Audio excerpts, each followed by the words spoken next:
In this video, what we're going to do is talk a little bit about how we might magnetize matter.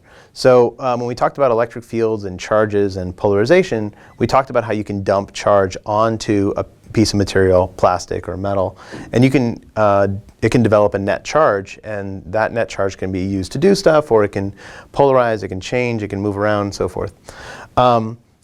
When you're looking at materials that you can magnetize, there's only specific kinds that can be magnetized well.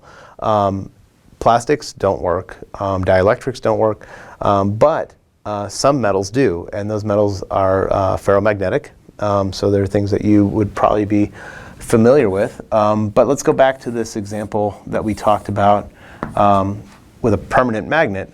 The idea behind a permanent magnet is that there are these little atoms that produce magnetic dipole moments, and over some long domain, these things sort of line up in some way that give you some overall result. That is that the bar has a magnetic dipole moment, and sort of a large coherent one.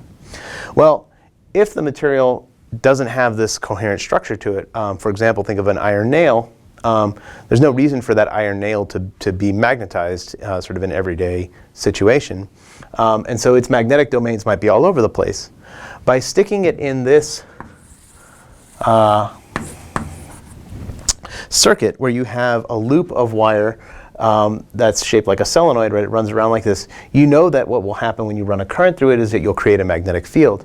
Now what that magnetic field is going to do is it's going to exert a little bit of a torque on these dipole moments. It's going to try to turn them and line them up so that the magnetic dipoles of all the little atoms, in a sense, line up a little bit better than they did before. And as a result, you can end up producing a nail that has some magnetic domain over a longer sort of coherence than it had before, longer coherence length. And so the nail itself can become magnetized. Now again, this can only happen with certain kinds of materials, iron nails, nickel, and so forth.